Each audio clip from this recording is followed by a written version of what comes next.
आत्मीय भाइयों एवं बहनों, सफल जीवन की दिशा धारा पृष्ठ 84, लेखक ब्रह्मवर्चस्व, विषय कर्म करो कर्मयोगी बनो। साथियों, आपको अपनी आवाज में मैं अनिल कुमार श्रीवास्तव पढ़कर सुनाता हूं। प्रत्येक कार्य जीवन में महान संभावनाओं लेकर आता है। छोटे से छोटा काम भी जीवन विकास के लिए उसी तरह महत्वपूर्ण है जिस तरह एक छोटा बीज जो कालांतर में विशाल वृक्ष बन जाता है। किसी मनुष्य का मापदंड उसकी आयु नहीं, किसी मनुष्य का मापदंड उसकी आयु नहीं, वरन उसके काम ही है जो उसके जीवन में, जो उसने अपने जीवन में किए हैं। इसलिए कर्मवीरों ने काम को ही जीवन का आधार बनाया। एक मनीषी ने तो यहां तक कह दिया, हे कार्य, तुम ही मेरी कामना हो, तुम ही मेरी प्रसन्नता हो, तुम ही मेरा आनंद हो। इसमें कोई संदेह नहीं कि तुच्छ से महान, सामान्य से समर्थ एवं शक्तिशाली, रंक से राजा, मूर्ख से विद्वान, सामान्य से असामान्य बनाने वाले वे छोटे से लेकर बड़े सभी कार्य करते हैं। सभी कार्य हैं जो समय समय पर हमारे सामने आकर उपस्थित होते हैं। किंतु एक हम है जो अनेक शिकायतें करके अपने कर्मदेव का अपमान करते हैं, और जब वह हमारे द्वार से लौट जाता है तब पश्चाताप करने और हाथ मलने के लिए ही विवश होना पड़ता है। कभी कभी हम शिकायत करते हैं कि वह काम तो बहुत छोटा है, यह मेरे व्यक्तित्व के अनुकूल नहीं है, मैं इन तुच्छ कामों के लिए नहीं हूं, आदि। लेकिन हमने कभी यह भी सोचा है कि उद्गम से आरंभ होने वाली नदी प्रारंभ में इतनी छोटी होती है कि उसे एक बालक भी पार कर सकता है। एक विशाल वृक्ष जो बहुतों को छाया दे सकता है, मीठे फलों से तृप्त कर सकता है, अनेक पक्षियों का बसेरा होता है, आरंभ में एक छोटा सा बीज ही होता है जो तनिक भी हवा के झोंके से उड़ सकता है। एक छोटी सी चिड़िया भी उसे निगल सकती है, एक छोटी सी चींटी उसे उठाकर ले जा सकती है। बहुमूल्य मोती प्रारंभ में एक साधारण सा बालू का कण होता है। यही स्थिति हमारे सामने आने वाले कार्यों की भी है। प्रत्येक महान और असाधारण बनाने वाला काम भी प्रारंभ में छोटा, सामान्य लगता है, किंतु कर्मवीर जब उसमें एकाग्र होकर लगते हैं वे भी महान, असाधारण महत्व के कार्य बन जाते हैं। क्या आपको याद है कि वैज्ञानिक बनने की आकांक्षा रखने वाले बालक एडिसन को उसके शिक्षक ने देखा कि इस कार्य में भी बालक की वैज्ञानिक प्रतिभा और गहरी दिलचस्पी काम कर रही है, तो उसे विज्ञान की शिक्षा देनी आरंभ कर दी और वह अपने सद्गुणों को विकसित करता हुआ महान वैज्ञानिक बना। प्रत्येक महान बनने वाले व्यक्ति के जीवन का प्रारंभ उन छोटे छोटे कार्यों से होता है जिन्हें हम छोटे, महत्वहीन, सामान्य समझकर टाल देते हैं। उन पर ही हमारे जीवन की भावनाओं का भवन खड़ा होता है। साथियों, मनुष्य जब अपने को कर्तव्य कर्मों, परिश्रम एवं पुरुषार्थ की आग में तपाता है तो उसके भीतर सोया पड़ा नेता, समाज सुधारक, लेखक, धर्म प्रचारक, वैज्ञानिक अथवा उद्योगपति जाग कर ऊपर उभर आता है।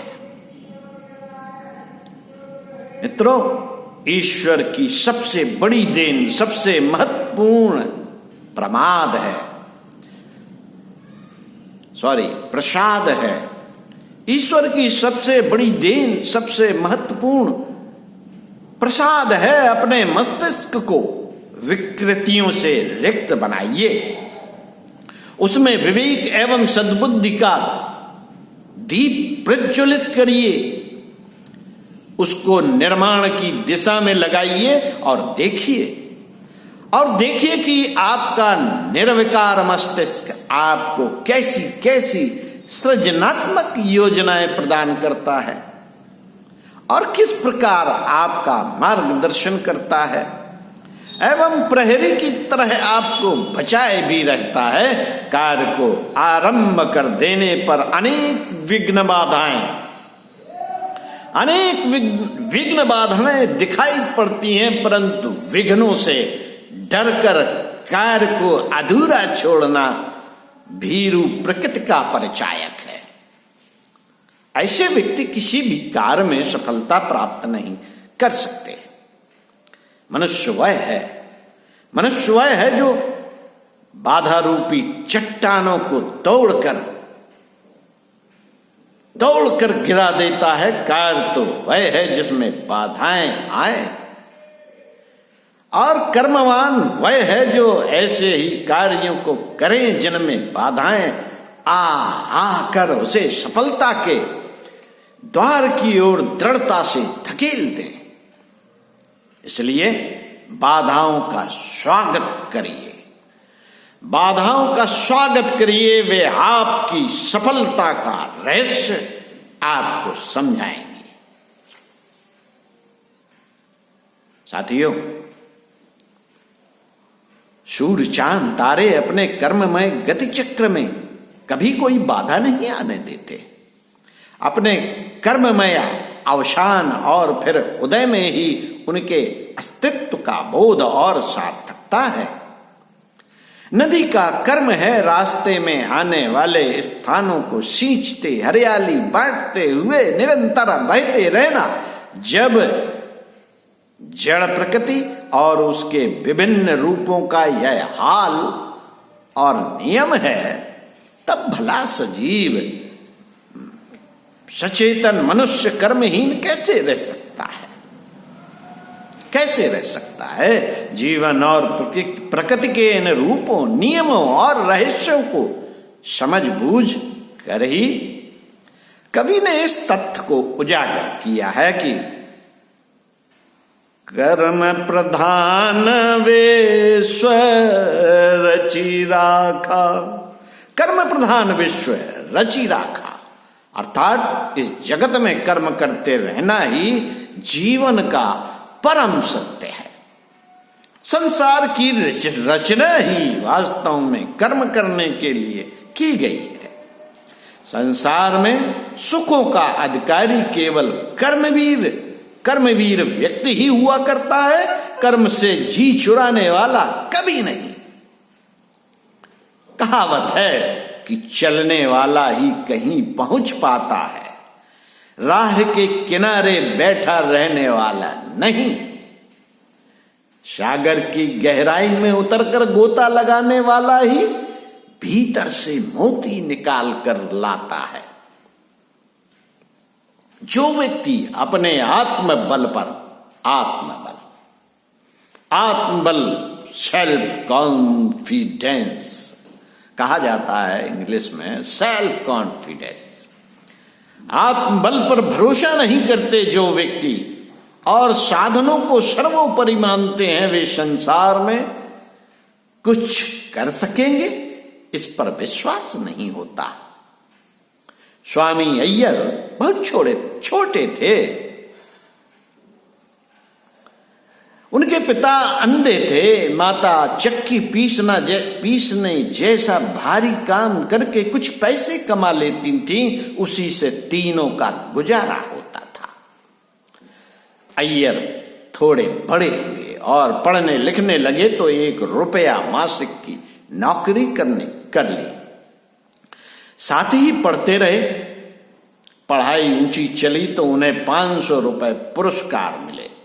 साथ ही तहसील में क्लर्क का काम 10 रुपया मासिक का मिल गया। अय्यर मेहनत करते रहे, पढ़ाई तो करते ही रहे और एक दिन हाईकोर्ट के जज बने। पुरुषार्थ और प्रामाणिकता के अय्यर जी जीवित जागृत नमूने थे। जब वह एक सर्वमान्य एवं निखरा हुआ तथ्य है कि कर्म बिना गति नहीं, तो क्या सोचकर निठल्ले बैठे हो? उठो और कमर कसकर कर्म क्षेत्र में कूद पड़ो। अध्ययन, शिल्पकला, साहित्य, साधना आदि जो भी काम हो उसमें दत्त चित्त होकर लग जाओ। सफलता स्वतः ही खिंची चली आएगी। आत्मीय भाइयों एवं बहनों, एक 4 वर्षीय लड़की के पैरों को लकवा हो गया। बैसाखी के सहारे वह कठिनाई से चल पाती, लड़की ने हिम्मत नहीं छोड़ी। वह चलने से भी बढ़कर दौड़ने का अभ्यास करने लगी और एक समय ऐसा आया जब वह ओलंपिक खेलों में दौड़ में शामिल हुई और 3 पदक जीते। 3 पदक। इस लगनशील लड़की का नाम था गोल्डीन रुलाफ। वह अमेरिका के टेनेसी प्रांत की रहने वाली थी। साथियों, याद रहे सफलताएं हाथ में माला लिए कर्मठ और कर्मयोगी व्यक्तियों की प्रतीक्षा में खड़ी हमेशा बाट जोहती रहती हैं। तो इस कर्म प्रधान विश्व में अपने कर्मठ कदम बढ़ाते हुए आगे बढ़कर उस माला को अपने कंठ का हार बना दो। यही जीवन और कर्म दोनों का परम सत्य एवं लक्ष्य है। उठो, जागो, रुको मत जब तक लक्ष्य तक ना पहुंच जाओ। ओम शांति।